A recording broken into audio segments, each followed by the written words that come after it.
On August 29th, 2016, 20-year-old Elijah Running Bear Diaz, who was known as Bear, was dropped home to his Joey Lay apartment in El Cajon, California, by his mum around 10:30 p.m. The next day, Bear was nowhere to be found, and there were missing items from his bedroom that raised some concerns. Hello everybody, welcome to New Zealand Mysteries, the international series, and today we're looking at a case of a missing person from California, and it's quite a well-known case in the community, I guess, if you look at true crime. But I am doing this in a different format today. I'm extremely nervous. I know that the quality of the webcam that comes with the computer is shit. I'm quite aware of that, but I can't afford to get a new one just right now, so I'll get a better webcam soon. Please just bear with me. Like I said, this is new for me. I'm nervous, but I'm going to give it my best shot. So let's get into it. Elijah Bear was born on 19th of August 1995 to parents Steve and Leilani. He has an older sister, Miranda, and a younger brother, Stephen. Unfortunately, they did not make it, the marriage, and they split up. Leilani took the children and moved from their home in Riverside County, California, and back to the reservation where she grew up in San Diego County, the Barona Reservation. Bear belonged to the Barona tribe, I should say. So let's take a quick look at this tribe, and I'm quite interested because I haven't done a lot around Native Americans. So let's have a look. So here we are at Barona-NSN.gov. Let's take a look. With a long and storied history, the Barona Band of Mission Indians is always eager to share their culture and heritage, and is proud to welcome you to their land and the magnificent Barona Valley Ranch, Resort and Casino. Established in 1932, the Barona Indian Reservation is home to this regal tribe, which is recognized by the United States government as a sovereign nation and is governed by an elected tribal council. So really interesting. I wasn't aware that they work as sovereign nations. A strong and supportive community, the Barona tribe is proud of its independence and self-reliance. The reservation features its own museum, school, fire station, gas station, church, museum, and community centre, tied together architecturally with the theme of a 1930s ranch intended to honour the founders of the Barona Indian Reservation. The Barona Valley Ranch, Resort and Casino attests to the vision, conviction, and determination of the Barona Band of Mission Indians. Gosh, the display is terrible and really hard to read, and I'm so sorry, guys. I have so much problems with computers and trying to get things right, and the software. Let's keep going. In the tribe's continual efforts to preserve their culture, the reservation is also home to the Barona Cultural Centre and Museum, a unique hands-on educational museum. Displays of handmade pottery, reed baskets, paintings, arrowheads, and other artefacts, over 2,000 in all, date back thousands of years and bring life to the rich culture and history of San Diego's Native American community. So I really implore you, if you live in this county or around San Diego, go and take a look in here. This is really interesting. I wish this would get off because I don't know what that is. If we go and have a look at the map, and we have the map of San Diego right here, the big town, and the reservation is out here. So, beautiful picture. It is a wee way from town for sure. When Bear was just 8 years old, his mum Leilani remarried to her husband Donald. Donald had 5 children of his own, and his son Jacob was extremely close with Bear. Sadly, trigger warning here, Jacob took his own life less than 1 year before Bear went missing, and Bear was badly affected by this tragic loss. And we all know the tragic loss of a loved one. It must have been really awful. At the age of just 6 years old, Leilani noticed that Bear became lethargic and tired. He began having frequent fevers, headaches, and then began vomiting. She was really, really worried. So she took him to the doctor or the emergency room, and Bear was actually critical. He was diagnosed with type 1 diabetes. Now, his blood sugar range was off the charts. It was in like the 800s, and it should be down like in the early hundreds. His was 800, and they reckoned that. They were surprised he wasn't even in a coma because it was so bad. Bear now, of course, would have to test his blood and inject insulin 3 times a day. Bear would have to spend the rest of his life battling diabetes. There is no cure, sadly. It was really tough for him growing up with this chronic illness, as you can imagine.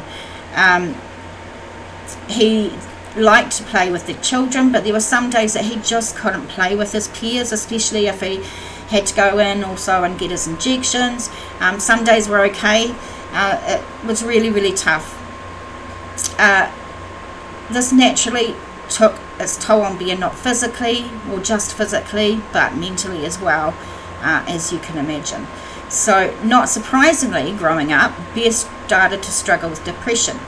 He spent a lot of time in and out of hospital growing up, which was hard for him to keep up with his schooling as well. He spent so much time off school.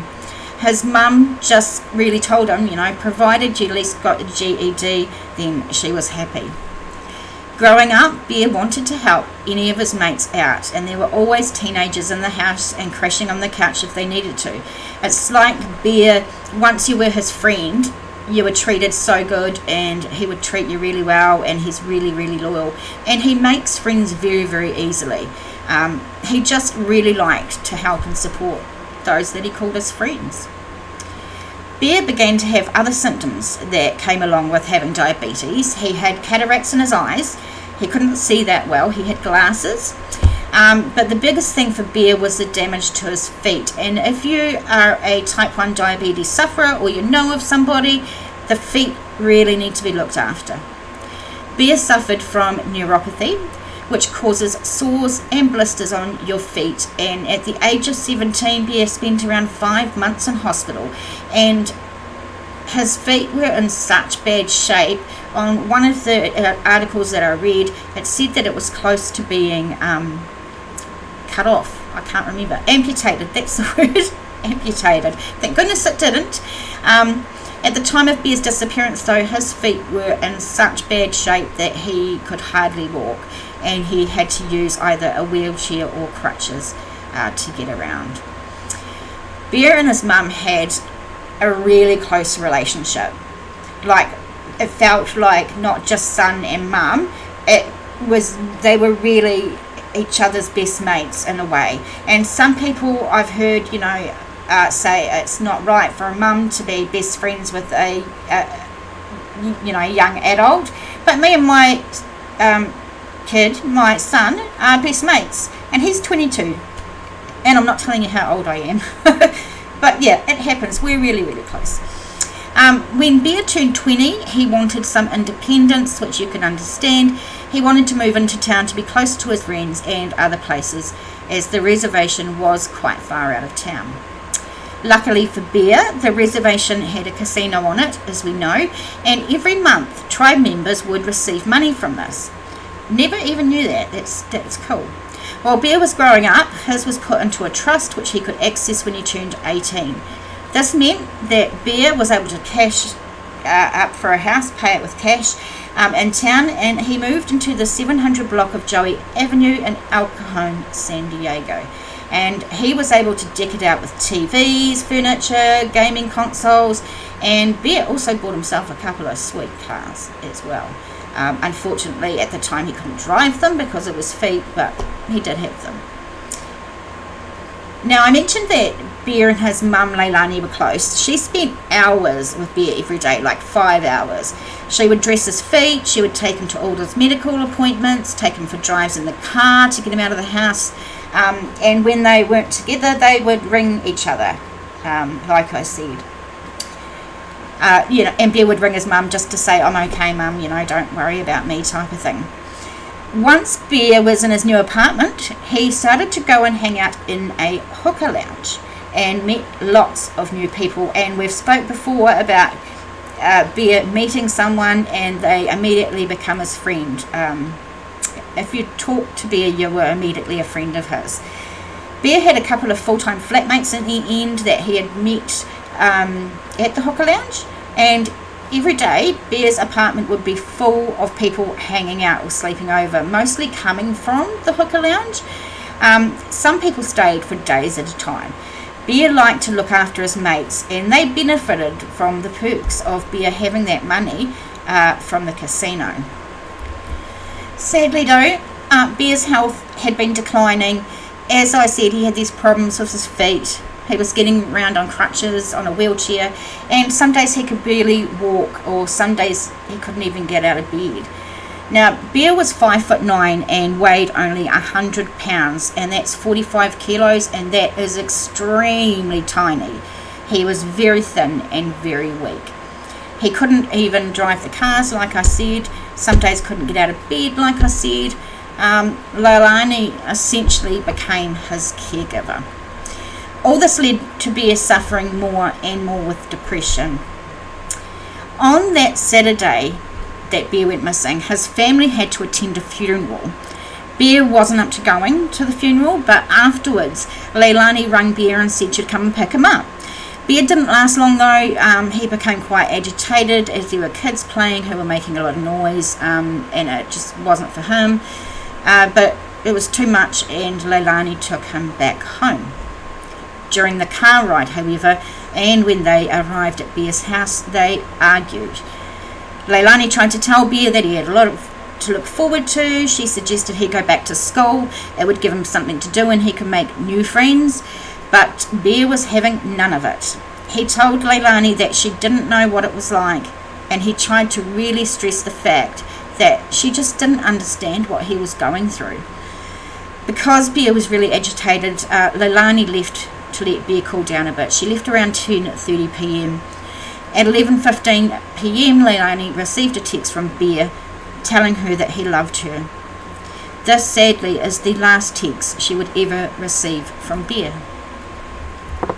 The next day, August the 30th, Leilani texted Bear several times asking various things, such as what he wanted to eat for lunch, what he was doing, etc. But she did not receive an answer, and she became concerned. So she drove over to Bear's house to check on him at approximately 4 p.m. on that day. Upon entering Bear's house, she bumped into one of his full-time flatmates. The flatmate stated that Bear had his door closed, so he presumed Bear was asleep or watching TV. But when Leilani entered Bear's bedroom, Bear was gone, and so were a few other things. His 50-inch TV was missing. His bed was stripped. His comforter, which is a duvet in New Zealand and a doona in Australia, was missing, as were his sheets, and the blankets and pillows were on the floor. Bear had a safe in his room in which he kept about $7,000 in cash. The safe was open and the money was missing. This was really worrying. Also missing was Bear's crutches and phone and a backpack, and in that backpack Bear kept a week or two's worth of insulin inside. Some things were left behind, worryingly his phone charger, toothbrush, and more worryingly his glasses. We know that due to the bad cataracts from diabetes, he was nearly blind and he needed his glasses. She asked Bear's roommate, did you hear him leave? Do you know where Bear could be? But the flatmate was just as confused. He said he come home around 2:30 a.m, just a few hours after she dropped Bear off. There was no forced entry and Bear's door had remained closed the entire time the flatmate had been home. So whatever happened to Bear, we can assume that it happened between 10:30 p.m. or 11:15 p.m. when he texted his mum, Leilani, and 2:30 a.m. when the flatmate came home. So really just a few hours. So we know Bear couldn't drive at this stage. His cars were there. He could barely even walk, so someone had to have picked Bear up. But why was his bed stripped? Why would Bear take his 50-inch TV? I mean, it's not like he didn't have money to buy a new one, and it seems like it's not exactly an easy item to carry. He couldn't have carried it, that's for sure. It just didn't make sense. Leilani called and texted Bear multiple times, but there was just no answer. Leilani told herself to take a breath, not to panic. She thought maybe he'd gone to a friend's house for a while to get away, but some things didn't add up. I mean, Leilani knew that he had a couple of health appointments the following day, and he would never miss his health appointments. So the next day she went to where these appointments were and waited outside, but no, Bear never showed up. That's when Leilani started to panic. This is when Leilani contacted the police to file a missing persons report. Now, unfortunately, as we know, in a lot of cases, the police didn't take it seriously. They told her that he was a young man with money, he was allowed to go missing and not tell anyone, and 90% of people missing turn up. The report had been filed at this stage, but there was no follow-up with the police. Bear had left on previous occasions for a week or two, but always kept in touch with his mum. His mum were real close, and always attended his health appointments. This was different. Leilani knew that Bear had a couple of weeks worth of insulin in his backpack, so he would have to come back to get more. The following weekend, which was like a week later, there was a powwow at the reservation. Now, this is something that Bear and his family absolutely loved, and Leilani knew that Bear would never miss it for the world. So for those who don't know, from Wikipedia, it states that a powwow is a gathering with dances held by many Native American and First Nation communities. Powwows today allow Indigenous people to socialise, dance, sing and honour their cultures. Powwows may be private or public, indoors or outdoors. Dancing events can be competitive with monetary prizes. Powwows vary in length from single day to week-long events. That would be something that I would really enjoy watching if I got an opportunity. So Leilani again was trying to contact all of Bear's friends, to ask if they know what happened, if they know where he is, who he's with. But that actually proved to be difficult because so many people were in and out of Bear's house, and she didn't even know who half of them were. In fact, I don't even know if Bear knew much about them or who they were. She didn't know how to contact them. Bear had so many people in and out from the hooker lounge. Bear threw parties all the time. It was almost like his house had like a revolving door. And, we said he's just so nice. Once you meet him, you become friends, and then, you're friends. Anyone that needed to crash at Bear's was able to. Essentially, he needed a caregiver at this time because his health was so bad. But there's no one came forward with any information. No one said they knew where he'd gone or they knew who he was with or anything. So Leilani did go to the powwow, and she looked everywhere for Bear. She passed out flyers, she talked to heaps of people, but he never showed up. Leilani definitely knew now that something was really wrong. It didn't seem like Bear was just off with his mates getting some time out. Something else has happened to Bear. She knew it. So as at this point, it was a week that had gone by and Bear was still missing. He had not contacted anyone. He missed his health appointments, which of course he never does. He was not at the powwow, and he also had not picked up his monthly check from the casino. And I imagine any 20-year-old knows that they've got money, and they've said it's between like $8,000 and $10,000 a month. You'd want that money, would you not? I know I would. So it's weird and odd that he didn't turn up to get that, at least. So the police were contacted again. Now, a couple of articles that I read, it wasn't Leilani that contacted the police again, because the first time they'd really dismissed her, so it was somebody else that rang the police. And I don't know why it took someone else, not the mother that knows her child inside and out, and she wasn't listened to, and someone else. I don't even know, but we won't go there. I don't know why. But this time the police actually went and took a look at Bear's house finally. They sprayed luminol in Bear's room, but no blood showed up, thank goodness. Something good. But they did note the bed stripped, the open safe with thousands of dollars missing. They noted the missing TV. They knew that because of Bear's health, he could not have carried a huge TV. The police believed that Bear left with someone he knew. It was no use them looking for fingerprints because, like I said, this house was a revolving door of people, so there would be way too many fingerprints. So the police got hold of Bear's phone and bank records. Bear's bank account and social media had not been active or touched. They found out, though, strangely, Bear's phone pinged at about 1:29 a.m. at the Barona reservation at the casino, which strikes me as a little odd.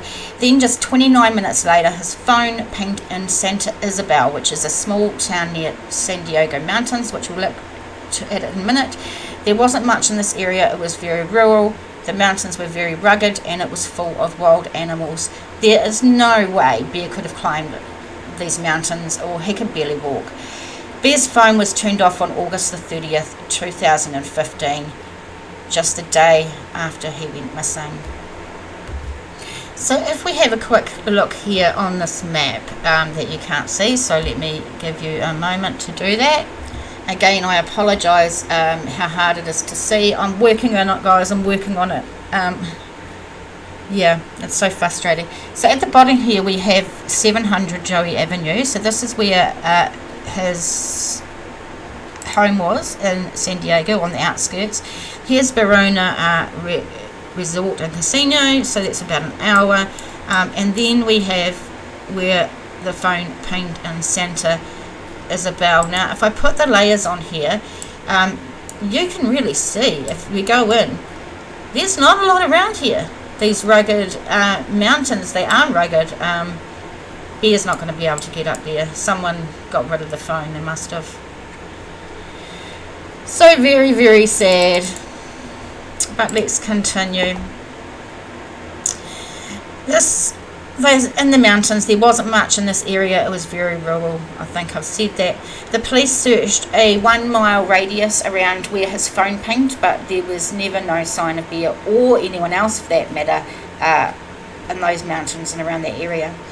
So unfortunately the case has stalled at that time. There was not really a lot to go on, but Leilani never given up. She's never given up searching for Bear.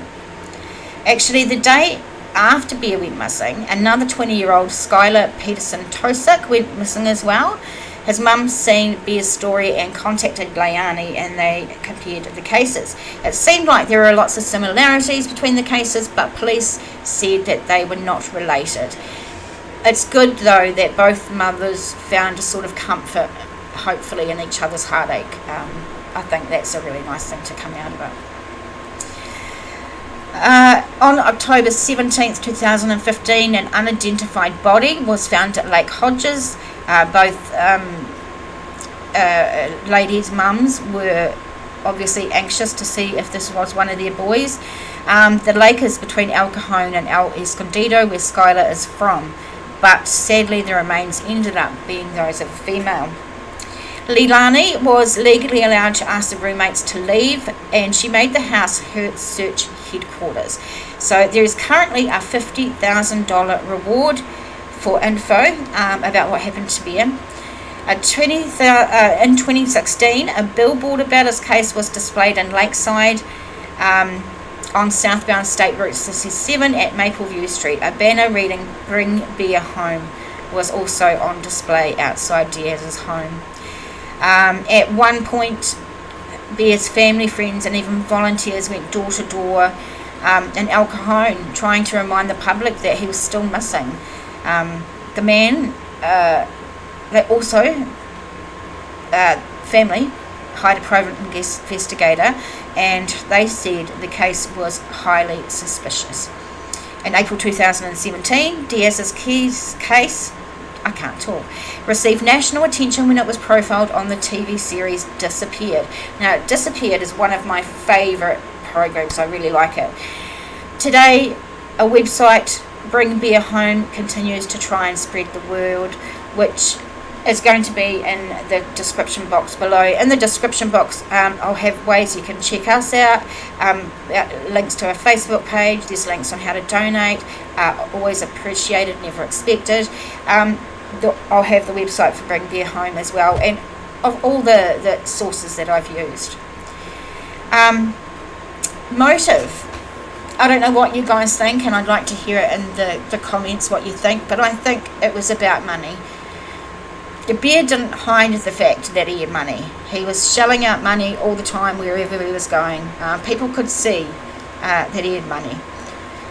The safe was gone. No, it wasn't. The money in the safe was gone. The TV was gone. A lot of things about money, to sell. A lot of people knew Bear had money. So that's what I believe happened. And I believe it will be one of those people that had been in the house and crashed at the house that Bear didn't know a lot about, to be honest. Thought they were his friends. So let me know in the comments below if you have any information on what happened to Bear or Skyler Peterson Tosic. Please contact the Cajon Police Department on 619-579-3311 or San Diego County Crime Stoppers at 888-580-8477. I'll put that below. Let me know what you think of my new format of talking a hell of a lot on this and seeing my face. It's quite new for me, and yeah, quite a new way of doing things. No, it's not good. I know the quality's not good, but I really wanted to get this out there because I've been working on it for days. So yeah, let me know in the comments below. Thanks for hanging out with me today and listening to Bear's story. Don't forget to hit that like button and subscribe. Hit the notification bell to all so you know when I'm popping on new videos. Thanks guys for being here with me. It's awesome.